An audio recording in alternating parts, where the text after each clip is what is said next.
오늘 마태복음 26장 69절로 75절 말씀을 통해서 자기를 부인하고 자기 십자가를 지고라는 제목으로 하나님 말씀 증거하겠습니다.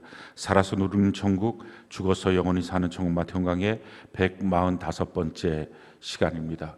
우리 신앙생활을 한마디로 말하면 거듭나서 주님과 한 몸이 되어서 주님으로 말미암아 우리가 변화되어 천국에 합당한 사람이 되어서 영원한 천국에 들어가는 것, 이것이 우리의 신앙생활이다 라고 말할 수 있습니다. 다시 말씀을 드립니다.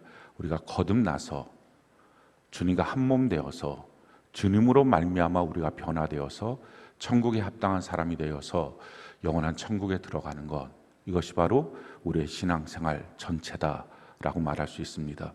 오늘 말씀을 통해서 우리 자신들이 점검되면서 나는 과연 이 신앙의 여정 가운데 제대로 된 길을 걸어가고 있는지, 아니면 나 혼자 허튼 길을 가고 있고 잘못된 길을 가고 있는지 점검하고 하나님의 말씀으로 우리가 돌이키는 귀한 은혜가 있기를 바랍니다. 우리가 육신에 있는 이유, 그것은 기회입니다. 아직 우리가 영원한 천국 앞에서의 영원한 심판대 앞에 서 있지 않습니다. 그것은 하나님이 우리에게 기회를 주신 것입니다. 지난 밤에 우리를 그냥 데리고 가실 수도 있죠. 그랬을 때 누구는 천국, 누구는 분명히 지옥이었을 것입니다. 그런데 우리에게 이 생명을 연장해 주신 이유, 그것은 오늘 나의 삶을 돌이켜서 바꾸라 하는 것입니다. 이 말씀은 바꿀 수 있고 바뀌어진다라는 것입니다. 하나님 말씀 앞에 우리가 어떤 핑계, 변명 필요 없고 우리의 마음을 돌이켜 바꾸게 될 때 우리가 주님 안에 새로운 길을 걸어갈 수 있게 될 줄로 믿습니다. 신앙생활은 첫 번째 거듭나는 것입니다. 거듭나지 않으면 신앙생활은 시작하지 않은 것입니다. 거듭난다, 두 번째 태어난다 하는 말이죠. born again, 영어로 말하면 그렇습니다. 우리가 부모를 통해서 육신을 입고 사람으로 한번 태어났습니다. 그것이 한번 태어난 것입니다. 그런데 다시 하나님의 자녀로 거듭나는 것, born again, 두 번째 태어나는 것, 이것이 바로 거듭남, 구원의 시작점이라고 말할 수 있습니다. 청교도들이 그래서 이런 말을 했습니다. 한 번 태어나면 두 번 죽고 두 번 태어나면 한 번 죽습니다. 이 말을 했습니다. 우리가 부모로부터 태어나는 이 육신을 갖고 한 번 태어나는 것, 그럼 반드시 두 번 죽습니다. 육신으로도 어느 날 죽게 되고, 그리고 영으로도 죽어서 영원한 지옥에 들어갑니다. 근데 두 번 태어나면 우리가 부모로부터 한 번 태어나고 하나님으로부터 거듭나는 것, 영적으로 거듭나는 것, 다시 태어나는 것, 이렇게 태어나면, 두 번 태어나면 한 번만 죽는다. 육신이 한 번 죽지 영원한 천국에 영원히 죽지 않고 주님과 살게 된다 하는 것입니다. 우리가 이 거듭나는 것, 성경에 보면 예수님께서 물과 성령으로 거듭난다, 요한복음 3장에 말씀합니다. 물은 베드로전서 3장에 보면 침례고, 성령은 우리를 향하여 통회하고 회개하게 만드시는 하나님의 자극, 손길이죠. 그래서 회개와 침례로 우리가 거듭납니다. 그래서 사도행전 2장에서도 보면 베드로가 너희가 회개하고 침례를 받아서 구원받아야 된다, 거듭나야 된다, 이렇게 성경은 어디를 보든지 다 동일하게 말씀합니다. 하나님이 세상을 이처럼 사랑하사 독생자를 주셨습니다. 이는 저를 믿는 자마다 멸망하지 않고 영생을 얻는 것입니다. 하나님의 꿈, 하나님의 계획은 우리 모든 사람이 구원을 받는 것입니다. 구원을 받도록 하시기 위해서 예수님을 이 땅에 보내신 거죠.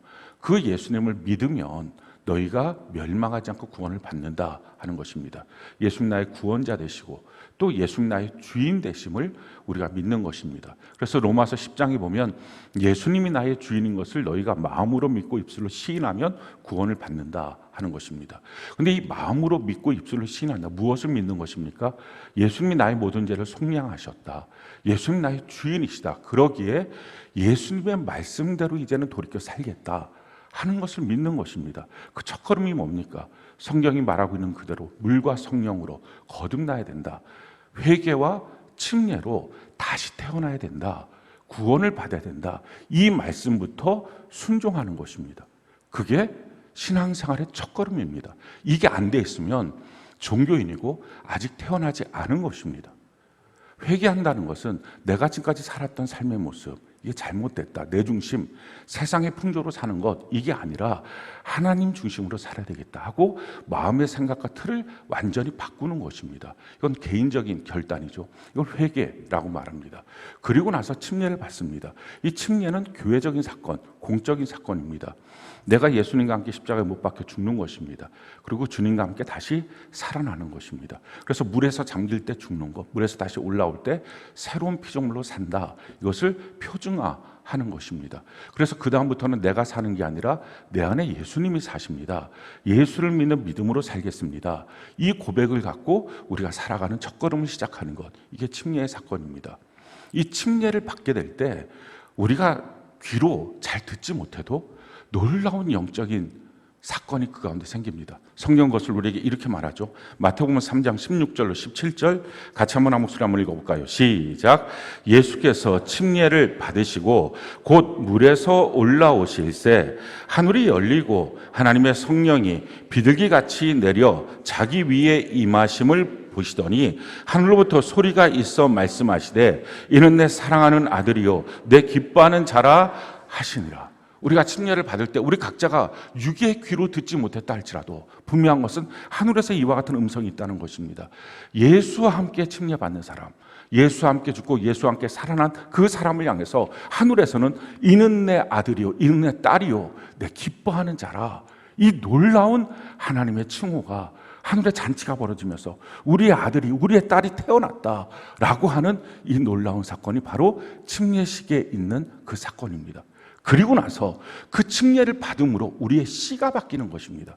우리는 지금 씨, 사람의 씨, 부모의 유전자를 바꿔서 산 거죠. 근데 이제는 하나님의 씨, 하나님의 유전자를 받는 것입니다. 성경이 이것을 우리에게 이렇게 말하죠. 고린도전서 1장 30절 같이 한번 목소리 읽어볼까요? 시작. 너희는 하나님으로부터 나서 그리스도 예수 안에 있고 예수는 하나님으로부터 나와서 우리에게 지혜와 의로움과 구원함과 거룩함이 되었으니, 예수 그리스도가 우리 안에 오셔서 우리의 의와 거룩함과 구원함과 지혜가 되시는 이 놀라운 하나님의 씨, 하나님의 DNA가 우리에게 들어온 것입니다. 그래서 그때부터 하나님의 아들, 하나님의 딸이라고 구원받고 나면 말을 하는 것입니다. 그러니까 그때부터 예수님과 한 몸 될 수 있습니다. 그 전까지는 우리가 무슨 노력을 해도 하나님과 사람이 어떻게 한 몸이 됩니까? 교회 원리가 뭐죠? 주님이 머리 되시고 우리가 그 몸이 되는, 한 몸이 되는 역사, 이게 교회라고 말합니다. 근데 이 교회라고 하는 일들은 우리 사람의 노력으로는 전혀 불가능한 것입니다. 어떻게 하나님과 사람이 한 몸이 되겠어요? 어떻게 한 피가 통하고 한 DNA가 섞이고 한 살이 통합니까? 이게 불가능한 것입니다. 그런데 우리가 침례를 받음으로 하나님의 아들과 딸이 되는 순간에 하나님의 씨를 받으니까, 그래서 요한 1서 3장에 보면 너희가 하나님의 씨를 받았다라고 말합니다. 씨를 받으니까 이제 하나님의 아들, 딸이 되니까 예수님, 하나님의 아들과 우리가 한 몸이 될 수 있는 것입니다. 그래서 교회는 그냥 오는 사람이 아니라 어중이 떠중이 대충 종교적인 집단으로 모인 게 아니라 하나님과 DNA가 같은 예수님과 한 몸 된 신자들의 교회, 믿는 자들의 교회라고 말을 하는 것입니다. 이것이 그냥 교회라고 하는 어떤 종교적 집단에 있는 게 아니라 예수님과 한 몸 되어 있는 이 놀라운 사건인 것입니다. 이 놀라운 사건을 통해서 어떤 역사가 이루어집니까? 주님이 내 안에, 내가 주님 안에 있는 이 삶이 되는 거죠. 주님이 내 안에 있다라는 것은 주의 말씀이 내 안에 있는 것입니다. 근데 주의 말씀을 내가 알았다고, 머리로 알았다고 내 안에 있지 않습니다. 그것이 내 삶을 이끌어가지 못하죠. 주의 말씀에 대해서 내가 성경을 큐티했다고 그것이 내 삶을 이끌어가지 못합니다. 어떤 때는 주의 말씀을 들을 때 자기 생각이 올라옵니다. 그래서 이건 이렇고 저건 저런 거 아니야? 이건 좀 이렇게 맞고 저건 좀 저런 거 아니야? 라고 자기 마음대로 생각을 합니다. 이게 다 사실은 잘못되어 있는 모습입니다. 주의 말씀이 내 안에 있으려면, 주님이 내 안에 있으려면 우리 안에 우리의 모든 이론과 생각을 사로잡아 복종시키는 하나님 앞에서의 역사, 이 영적 싸움이 우리에게 있어야 됩니다. 그래서 이 예배 시간은 그냥 편안하게 앉아있는 것처럼 보이지만 사실은 저도 그렇고 여러분도 그렇고 전하는 자나 듣는 자가 끊임없는 영적 전쟁을 벌이고 있는 것입니다. 성경이 우리에게 이렇게 말씀을 합니다. 고린도서 10장 3절로 6절 같이 한번 한 목소리 읽어볼까요? 시작. 우리가 육신으로 행하나 육신에 따라 싸우지 아니하노니 우리의 싸우는 무기는 육신에 속한 것이 아니요 오직 어떤 견고한 진도 무너뜨리는 하나님의 능력이라. 모든 이론을 무너뜨리며 하나님 아는 것을 대적하여 높아진 것을 다 무너뜨리고 모든 생각을 사로잡아 그리스도에게 복종하게 하니 너희의 복종이 온전하게 될 때에 모든 복종하지 않는 것을 벌하려고 준비하는 중에 있노라. 우리가 육신으로 행하고 있으나 육신의 싸움을 싸우는 것이 아니다라는 것입니다. 우리 지금 영적인 싸움을 싸우고 있는 것입니다. 우리의 영적인 싸움의 대상이 뭡니까? 우리 안에 있는 하나님의 말씀 앞에 대적하고 있는 모든 이론을 무너뜨리는 영적 싸움을 하는 것입니다. 그 중에 하나가 진화론일 수 있겠죠. 세상 상식일 수 있습니다. 자기가 갖고 있는 알량한 지식일 수 있습니다. 이 모든 것들, 하나님의 말씀 앞에 대적하는 모든 것들을 다 무너뜨리고 갖가지로 생각나는 모든 잡다한 생각을 사로잡아서 그리스도 앞에 복종시키는 것. 그래야 말씀을 듣는 것입니다.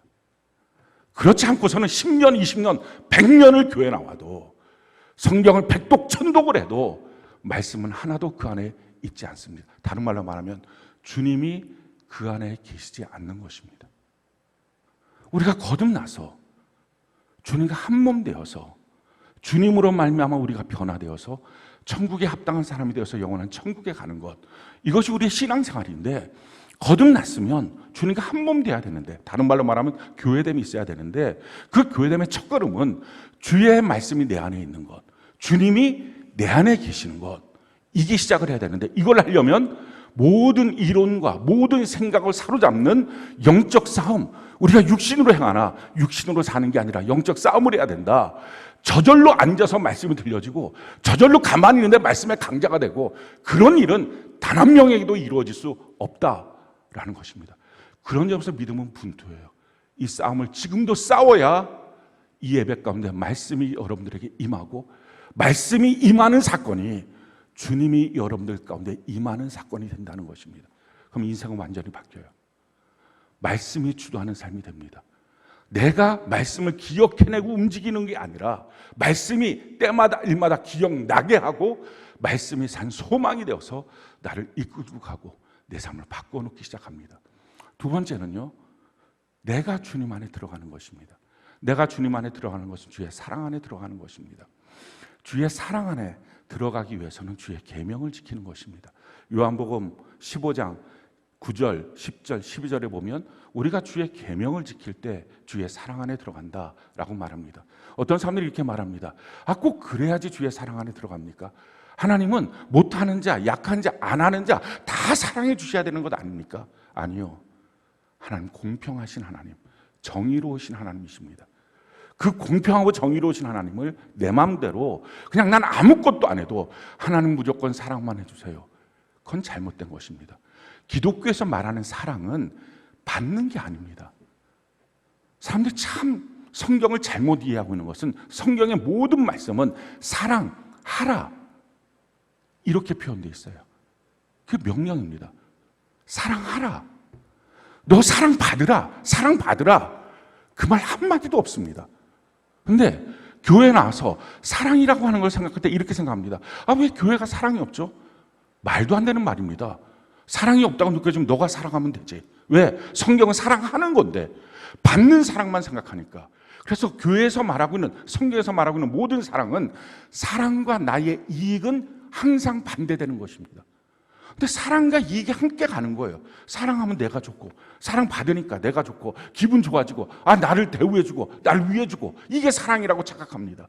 근데 그게 아니라 사랑은 항상 희생과 같이 가는 것입니다. 내 이익과는 정반대예요. 에스겔서에 보면 그래서 너희가 겉으로는 사랑을 말하지만 속으로는 이익만 가득 차니 하나님의 말씀 앞에 너희가 순종할 수 있더냐라고 하는 말씀을 하는 것입니다. 사랑받는 게 아니라 사랑하는 거예요. 주의 계명을 지키는 것입니다. 그럼 주의 사랑을 내게 주시고 나도 주님을 사랑하는 것입니다. 그 계명 중에 가장 큰 계명, 너희가 서로 사랑하라 하는 것입니다. 근데 여기서 사랑하라고 할 때 하나님 주신 사람들이 있죠. 그게 셀이에요. 그게 교회예요. 그런데 자기 마음대로 사랑을 합니다. 그것도 자기 셀 안에서도 다도 아니고 몇 명만 따로 만납니다. 그게 사랑인 줄 압니다. 또 셀을 넘나들면서 몇 명만 따로 만납니다. 이건 사랑이 아니라 범죄고 하나님의 뜻에 대한 대적입니다. 그러니 그 끝은 무엇입니까? 결국은 다툼과 시기와 분쟁과 갈등이 끊이지 않는 인생살이를 살게 되는 것입니다. 하나님이 말씀하신 원리 안에 들어가서 하나님이 주시는 그 사람들을 사랑하는 것, 그러나 이 사랑이 자기 희생이 동반되는 쉽지는 않습니다. 그래서 이 사랑을 하려면, 주님 사랑 안에 들어가려면, 주님 안에 들어가려면 자기 십자가를 지고 가는 것입니다. 그래서 교회됨을 이루는 것은 하나님의 말씀을 받기 위해서 나를, 내 생각을, 내 사상을 무너뜨리는 자기 부인이 돼야 되고, 내 십자가를 지고 주님 앞에 따라가는 그와 같은 삶이 교회 생활이고, 이 삶을 통해서 우리가 바뀌어집니다. 이기주의는 내, 물질만 좋아하고 쾌락만 좋아하는 나라고 하는 존재가 예수님을 닮아가는 사람이 되어서 천국에 합당한 사람으로 바뀌어져서, 그래서 천국 들어가는 것, 이게 우리의 신앙생활, 그것이 지금 우리가 하고 있는 교회 생활, 바로 이것입니다. 그런데 이와 같은 신앙생활, 이게 교회 생활인데요, 이 교회 생활을 통해서 하나님 주시는 약속이 있죠. 너희가 교회가 되면 그러면 음부의 권세가 이기지 못하고 너 마귀한테 농락당하지 않는다라는 것입니다.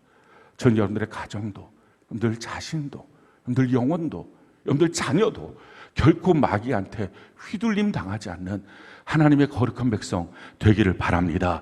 그것은 우리의 노력으로 되는 게 아니라 우리가 교회가 되면, 주님과 한 몸이 되면, 내가 주님 안에, 주님이 내 안에 계실 때 이 놀라운 역사가 이루어집니다.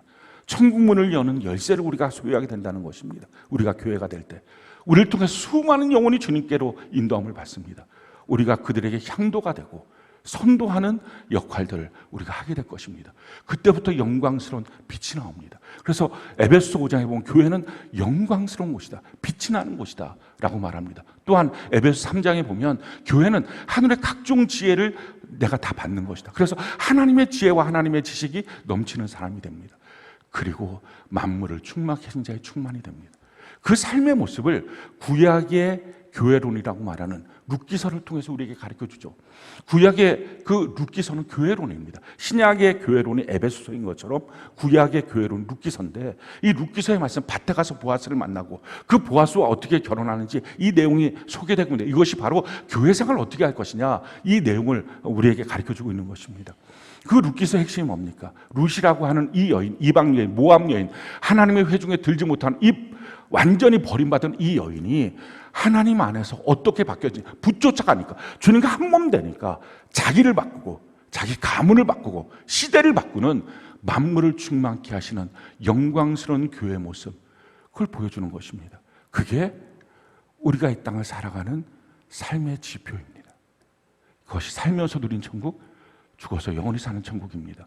근데 사람들이 그냥 예수 믿으면 복 받고 예수 믿으면 내가 잘 되고, 그걸 기복신앙이라고 말합니다. 그건 아니에요. 그건 성경이 말하는 게 아닙니다.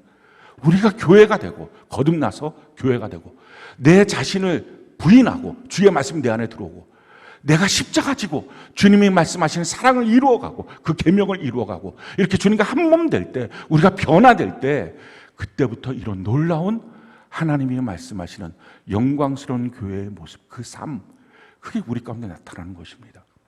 그런데요, 이와 같은 바른 신앙생활을 방해하는 아주 절대적인 한 가지가 있습니다. 그게 육신에 근거한 자아입니다. 오늘 이 육신에 근거한 자아의 문제를 우리가 밝혀보고 이걸 좀 처리해버려야 합니다. 이 육신에 근거한 자아의 가장 큰 문제는 거듭날 수는 있어요. 어느 순간에 믿어져서 내가 회개하고 돌이키고 또 침례를 받음으로 내가 이렇게 나는 죽고 예수님 내 안에 사는 삶 내가 선포합니다. 이럴 수는 있어요. 근데 문제는 육신에 근거한 자기의 자아가 있으면 주님과 한 몸 되지를 못해요. 그러니까 그 다음부터는 침례는 받았다고 말하는데, 자기는 예수를 믿는다고 말하는데 하나도 안 바뀌어요. 5년을 교회 나와도 10년을 교회 나와도 맨 그 상태예요. 그게 육신에 속해 있는 자아에 의해서 살고 있는 삶의 모습입니다. 주님과 한 몸 되지 못해요. 주님과 멀찍이 있어요. 교회 나왔을 때 뿐만 아니라 자기의 인생을 살아갈 때마다 자기 마음에 뭐 걸리고 안 좋은 게 많은 거예요. 왜 나를 이렇게 이해를 못해? 그게 또 속상하고, 어떤 때는 내가 또 왜 이해하지 못할 일들을 나한테 자꾸 벌려? 내가 납득하지 안 되는 일들을 왜 내 생각으로 내가 상식적이지 않은 것들을 왜 자꾸 벌려? 하고 또 마음이 속상하고요.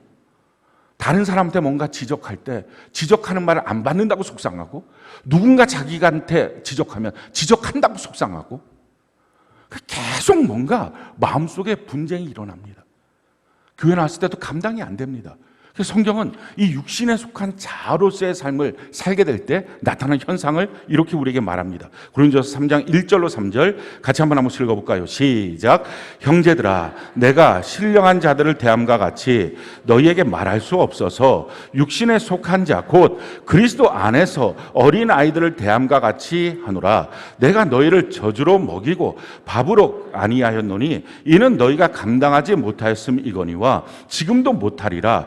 너희는 아직도 육신에 속한 자로다. 너희 가운데 시기와 분쟁이 있으니 어찌 육신에 속하여 사람을 따라 행함이 아니려. 육신에 속한 이 자로 말미암아 살아가는 인생, 그런 신앙생활, 여기서 이렇게 말해요. 첫 번째, 감당을 못한다. 하나님의 말씀 중에 감당되는 것도 있고 어떤 것도 감당이 안 돼요. 못하겠다. 뭐 이렇게 그러냐. 자기가 고정관념으로 생각하고는 자아가 발동하는 것입니다. 말씀 앞에 끌려가는 인생이 아니라 자기 자아로 말씀을 판단합니다. 그러니까 말씀이 들어와야 되는데 들어오지 못하게 자기의 모든 이론과 자기의 생각을 사로잡아 복종시키지 못하는 것입니다. 이게 평생 안 되는 것입니다. 육신에 근거한 자아로서의 삶, 감당이 안 되는 거예요. 시기와 분쟁이 있어요. 다른 사람들을 보면서 시기가 나오기도 하고, 그래서 왜 나보다 늦게 들어온 사람이 저거래, 이런 생각들을 하고, 왜 저 사람한테는 이렇고, 왜 나한테는 이런 식으로 대하고, 왜 내 수고를 알아주지 않고, 왜 내 공로를 알아주지 않고, 왜 내 열심을 알아주지 않고, 이게 자꾸 마음에 걸리는 것입니다. 그리고 사람을 따라다닙니다. 나하고 맞는 사람이 있어요. 그 맞는 사람은 좋아하고요. 그렇지 않는 사람, 셀도요, 여기 있는 거, 싫어요. 저는 다른 셀 가고 싶어요. 나한테 맞는 사람. 이게 다 육신에 속한 자아의 모습입니다. 근데 이 육신에 속한 자아의 모습은 매우 주의해야 될 것이 반드시 망합니다. 그럼 반드시 망해요. 100% 망해요. 왜? 성경에 그렇게 말하고 있어서 그래요. 성경이 우리에게 이렇게 말합니다. 로마서 8장 7절 같이 한번 읽어볼까요? 시작. 육신의 생각은 하나님과 원수가 되나니 이는 하나님의 법에 굴복하지 아니할 뿐 아니라 할 수도 없습니다. 이 육신에 속한 자로서의 신앙생활은 하나님 앞에 원수가 됩니다. 결국 신앙생활 하면서 하나님 앞에 원수가 됩니다. 그리고 하나님의 말씀에 굴복하지 못할 뿐만 아니라 할 수도 없다. 하고 싶지도 않다. 이게 신앙의 결론입니다. 그럼 이 신앙을 갖고 있다면, 이런 삶을 갖고 있다면 결국은 망하는 것입니다. 교회는 평생 나왔는데 자기가 지금 망하는 길을 걸어가고 있는 것입니다. 오늘 이 육신에 속한 자아의 신앙의 모습, 그 실패가 뭔지, 또 그것은 어떻게 처리해야 되는지, 이것을 오늘 본문이 우리에게 말씀하고 있습니다. 그 사람이 바로 베드로예요. 여러분, 베드로도 육신에 속한 자아로서의 신앙을 갖고 있으면 망한다면 도중이 다 똑같습니다. 정말 주님의 특별한 은혜가 아니었으면 이 베드로는 지옥 갈 사람입니다. 왜냐하면 주님 앞에서 주님을 부인한 사람이에요. 성경에 보면 너가 나를 부인하면 나도 천국문 앞에서 너를 부인할 거야. 이게 주님의 약속입니다. 이건 베드로는 100% 지옥 갈 사람입니다. 정말 주님의 특별한 은혜로 구원받은 것입니다. 근데 베드로가 누구예요? 베드로는 주님이 직접 뽑은 사람이에요. 3년 반 동안 주님의 제자 훈련 받은 사람이에요. 주의 말씀과 주의 기적을 날마다 봤던 사람입니다. 그러니 혹시 여러분들이 내 신앙이 이렇게 부족한 건 그 말씀과 기적이 아직 모자르기 때문이야 라고 말하지 마십시오. 베드로도 자기의 신앙의 체질을 근본적으로 바꾸지 않으니 그 잘못된 길을 걸어가는 것입니다. 베드로가 고백도 했어요. 주는 그리스도시요 살아계신 하나님의 아들입니다. 혹시 여러분 가운데 내가 이런 멋진 고백도 했습니다. 그러나 바뀌지 않으면 소용없는 거예요. 뿐만 아니라 난 주님을 절대 버리지 않을 것입니다. 의리도 갖고 있었어요. 난 절대 이 교회 떠나지 않아. 이런 의리도 있었어요. 뿐만 아니라 칼도 갖고서 그 예수님을 잡아가려고 하는 사람 휘둘리기도 했어요. 행동파이기도 했습니다. 근데 그거 다 소용없는 거였어요. 근본적인 육신에 속한 자아, 이 잘못된 부분이 바뀌어지지 않는 한 아무것도 그가 했던 모든 것들은 소용없는 것입니다. 오늘 우리가 우리 자신을 좀 점검하고 이 부분을 뽑아내기를 바라요. 혹시 내가 감당하지 못하는 말씀, 그런 게 있는 시비, 질투 이런 것들이 있고 분쟁이 있는지, 또 내가 사람을 쫓아다니고 그런 모습들이 내 안에 있는지 우리 자신들 한번 점검하고 주님 앞에서 우리 자신을 바꾸고, 자기 부인이 안 되는지, 자기 십자가를 지고 주님을 따라가는 것이 안 되는지, 이거 오늘 다 바꿔줘야 합니다. 자, 베드로의 모습은 어떤 모습일까요? 3번 주님을 부인하죠. 그 첫 번째 부인의 모습이 이렇습니다. 우리 69절 70절 같이 한번 목소리 읽어볼까요? 69절 70절 같이 한 목소리 시작. 베드로가 바깥들에 앉았더니 한 여종이 나와 이르되 너도 갈릴리 사람 예수와 함께 있었도다 하거늘 베드로가 모든 사람 앞에서 부인하여 이르되 나는 내가 무슨 말을 하는지 알지 못하겠노라 하며, 지금 예수님을 베드로는 멀찍이 따라갑니다. 육신에 속한 자아의 신앙은요, 주님과 한 몸 될 수가 없어요. 왜냐하면 자기가 판단하고 자기가 납득되고 자기가 생각하고 자기가 동의해야만 따라갑니다. 그러니 주님과 딱 붙어서 한 몸 될 수가 없는 거예요. 주님으로부터 멀리 떨어져 있는 것입니다. 혹시 신앙생활 할 때 왜 저를 납득시켜 주지 않아요? 왜 저한테 설명해 주지 않아요? 내가 설명 듣고 이해되고 그러고 따라가야 되는데, 이게 살아있는 자기 자아죠. 이게 처리돼야 됩니다.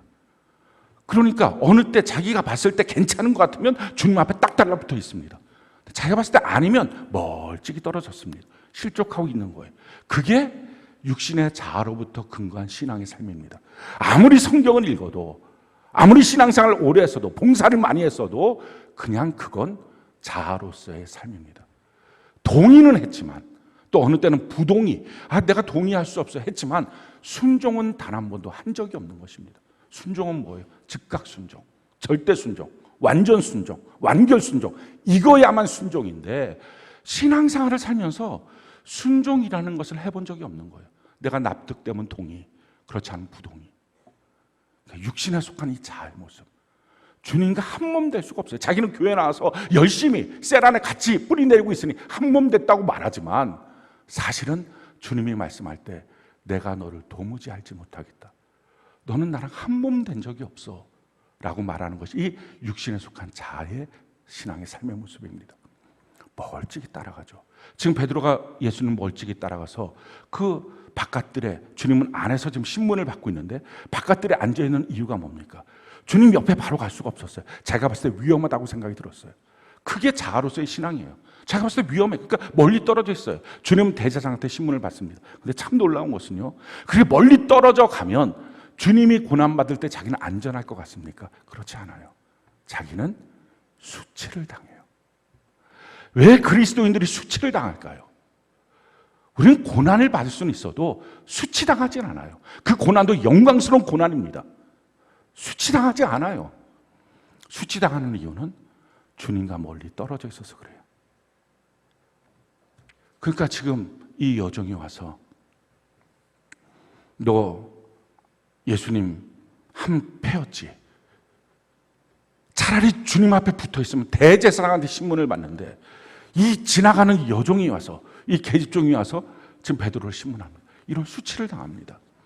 우리가 지금 고난이냐 아니냐 이게 중요한 게 아니에요. 우리 삶이 편안하냐 안 하냐 이게 중요한 게 아니라 지금 누구와 함께 있느냐, 이게 중요합니다. 성경이 우리에게 이렇게 말하죠. 로마서 8장 17절 같이 한번 목소리 한번 읽어볼까요? 로마서 8장 17절 같이 한 목소리 시작. 자녀이면 또한 상속자 곧 하나님의 상속자요 그리스도와 함께한 상속자니 우리가 그와 함께 영광을 받기 위하여 고난도 함께 받아야 할 것이다. 성경은 말합니다. 너가 그리스도와 함께 고난을 받아야 된다. 영광 받기를 원하느냐? 그럼 고난도 함께 받아라. 주님과 함께 있는 것이 중요하지, 이게 고난이 아니야, 이게 중요한 게 아니다라는 것입니다. 주님과 함께 고난받을 때 성경은 이렇게 말하죠. 베드로전서 4장 14절 같이 한번 한 목소리 읽어볼까요? 시작. 너희가 그리스도의 이름으로 치욕을 당하면 복이 있는 자로다. 영광의 영 곧 하나님의 영이 너 위에 계심. 하나님이 우리와 함께 하시는 너무 놀라운 역사, 그것이 주님과 함께 있을 때 있습니다. 자, 그렇다면요, 여러분들 어떤 상황이든지 어떻게 하면 하나님과 함께 있을 수 있을까요? 어떤 상황에서든지 주님을 시인하세요. 나 하나님의 자녀고 나 하나님의 말씀대로 있어야 될 사람이에요. 난 말씀을 떠나서 있을 수는 없어요. 그렇게 시인하세요. 그 순간이 하나님과 우리가 함께하는 순간이 됩니다. 성경이 우리에게 이렇게 말해요. 마태복음 10장 32절로 33절 같이 한번 읽어볼까요? 시작. 누구든지 사람 앞에서 나를 시인하면 나도 하늘에 계신 내 아버지 앞에서 그를 시인할 것이요, 누구든지 사람 앞에서 나를 부인하면 나도 하늘에 계신 내 아버지 앞에서 그를 부인하리라. 그러나 어떤 사건과 문제가 있을 때 요나처럼 그렇습니다. 내가 하나님의 말씀을 어기고 떠난 것입니다. 나는 하나님의 종이에요. 시인하잖아요. 지금 이 풍랑이 일어난 것 내 죄입니다 라고 시인하잖아요. 그러면 하나님과 함께 있는 거예요. 그러면 큰 물고기를 주님이 준비해 주십니다. 근데 그렇지 않고 이거 누구 때문에 이런 문제 생겼다고, 왜 이렇게 문제 생겼, 수없이 남 탓하고 원망하고 불쾌하다고, 그러니 자아의 삶이 끊어지지 않는 것입니다. 시인하는 것. 근데 시인해야 될 베드로가 그 여종에 와서 자기에게 수치를 줄 때, 내가 지금 여기서 왜 수치를 당하고 있어? 맞아, 나 예수님의 제자, 수제자였어. 근데 내가 지금 두려워서 이렇게 하고 있는 거야. 나 주님 옆에 가서 서 있을 거야. 그 한마디가 그의 인생과 영혼을 완전히 바꿀 건데 그걸 못하고 그가 어떻게 합니까? 그 자리를 그냥 떠나는 거예요.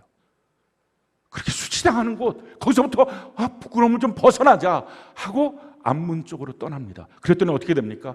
지금 성경이 이렇게 말해요. 71절 72절 같이 한번 읽어볼까요? 같이 한 목소리 시작.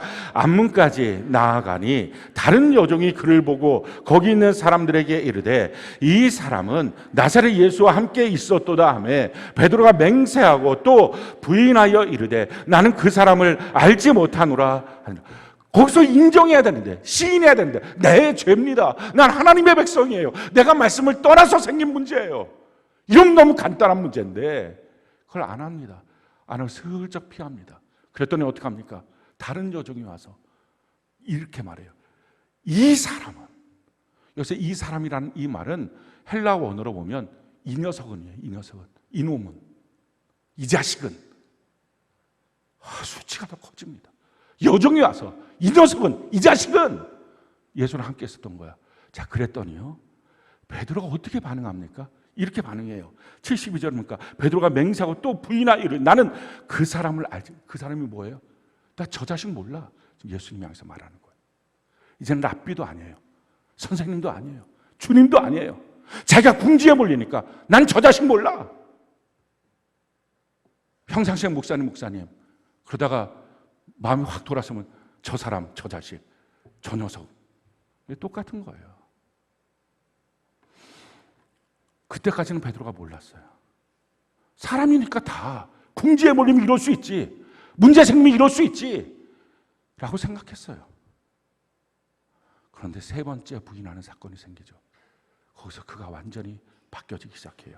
73절 74절 같이 한번 읽어볼까요? 시작. 조금 후에 곁에 섰던 사람들이 나와 베드로에게 이르되 너도 진실로 그 도당이라 내 말소리가 너를 표명한다 하거늘 그가 저주하며 맹세하여 이르되 나는 그 사람을 알지 못하노라 하니 곧 닭이 울더라. 세 번째 사람들이 와서 너 그 사투리 쓰잖아, 갈릴리 사투리, 그건 너 같은 도당이야. 어떻게 사투리 쓰면 다 그 사람입니까?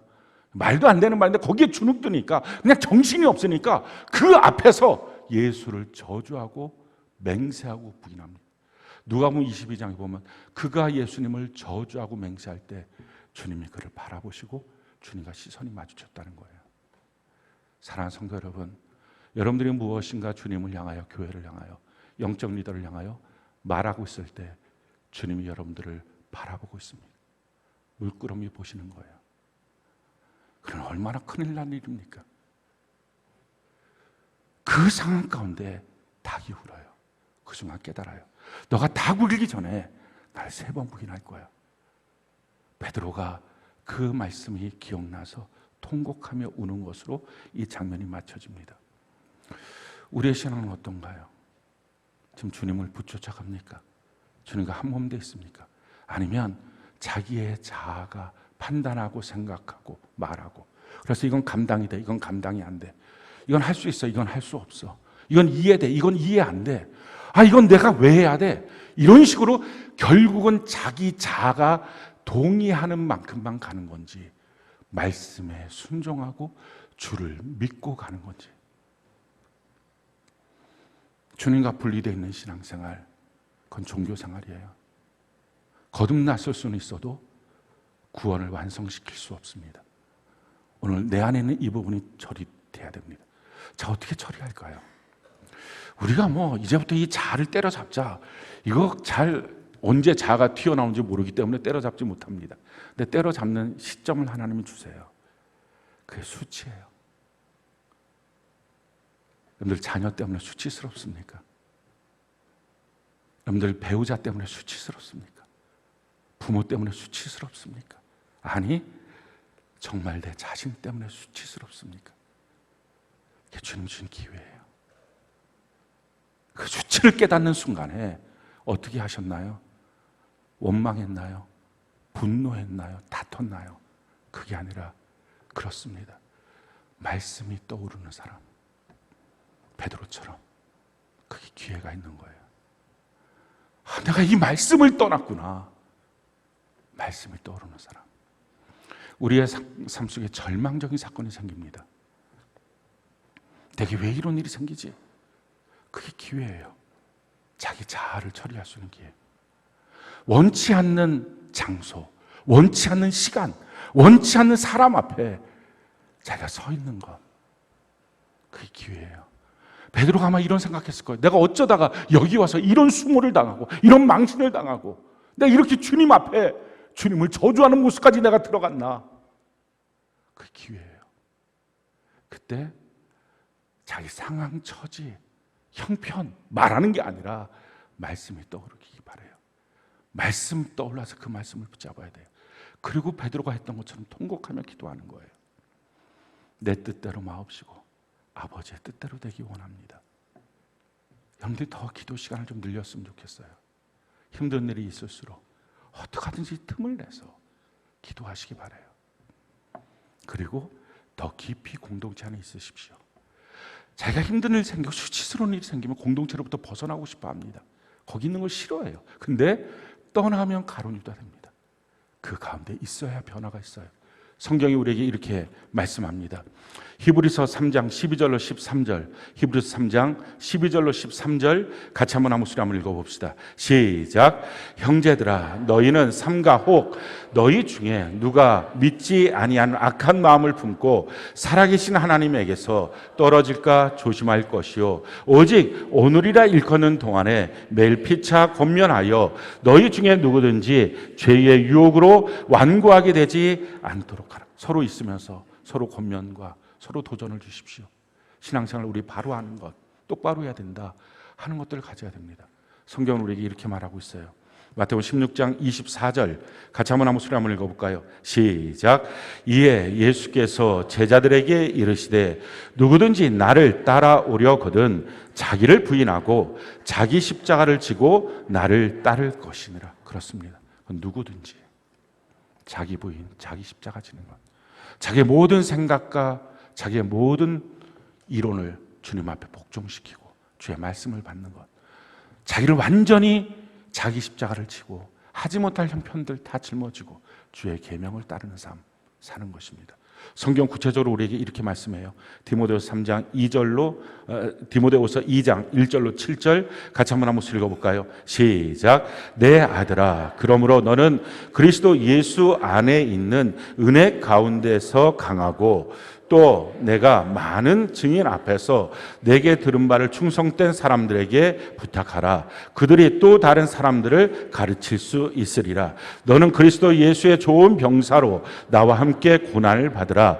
병사로 복무하는 자는 자기 생활에 얽매이는 자가 하나도 없나니 이는 병사로 모집한 자를 기쁘게 하려 함이라. 경계하는 자가 법대로 경계하지 아니하면 승리자의 관을 얻지 못할 것이요, 수고하는 농부가 곡식을 먼저 받는 것이 마땅하니라. 내가 말하는 것을 생각해 보라.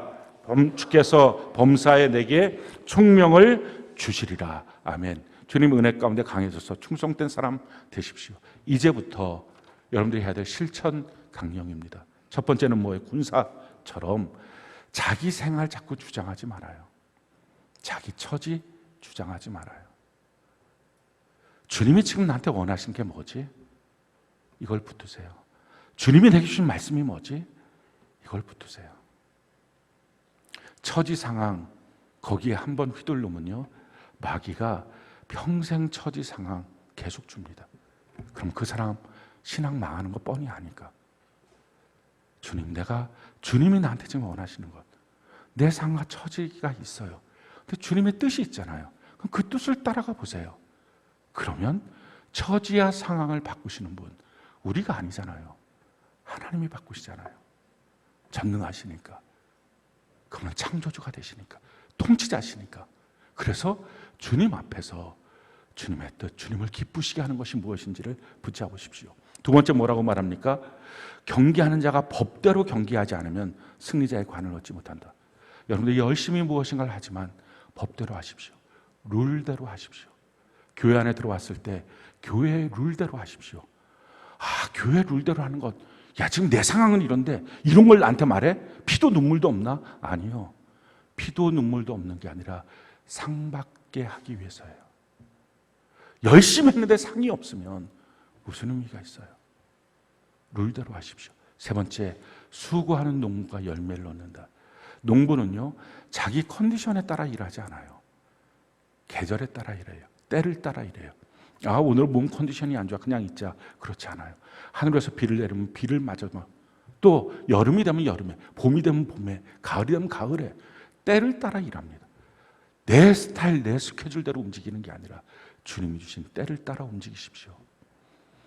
이 문제를 내가 어떻게 해야 될까요? 내가 주의 말씀대로 이제 살기를 원합니다 하고 주 앞에 엎드리면 주님이 범사에 총명을 주십니다. 사랑하는 성도 여러분, 우리 신앙생활 정말 바르게 해야 됩니다. 대충 하는 신앙생활, 정말 수십 번 수백 번 말하지만 아무 소용없어요. 일도 소용이 있다면 그렇게 제가 말하지 않아요. 어떤 분들 이러는 거예요. 뭐 그렇게 해도 그냥 주일날 와서 앉아있기만 해도 가치 있는 것 아니냐고. 아니요. 제대로 안 하면 앉아있는 것도 헛수고예요. 하나님은 우리가 바르게 제대로, 왜요? 천국에 가야 될 사람이니까. 천국에 합당하게 살아야 되니까. 우리 그렇게 되도록 우리 변화되는 것입니다. 교회 생활하면서 생명 주신 주님 앞에 아직 생명이 있는 이유, 우리가 언제 주 앞에 설지 모르잖아요. 그때까지 최고의 삶으로 주님 안에 변화되는 것. 우리가 끝까지 살았는데 변화되지 못한 부분이 있어요. 주님이 아시지 않겠어요? 너가 최선을 다했다. 그럼 나머지는, 우리는 그 잔걸음으로 주님을 쫓아갔는데 주님 그 큰 걸음으로 내게 오셔서 우리를 덜썩 안고 가시지 않겠습니까? 그런데 아무것도 안 하는 거예요. 대충 될 테면 되겠지. 그럼 주님도 우리에게 다가오지 않겠죠. 사랑하는 성도 여러분, 우리가 100% 완수하지 못할 수는 있어요. 근데 최선을 다할 수는 있어요. 그렇게 우리가 주님을 따라가는 우리의 삶이 되기를 예수님 이름으로 축원합니다.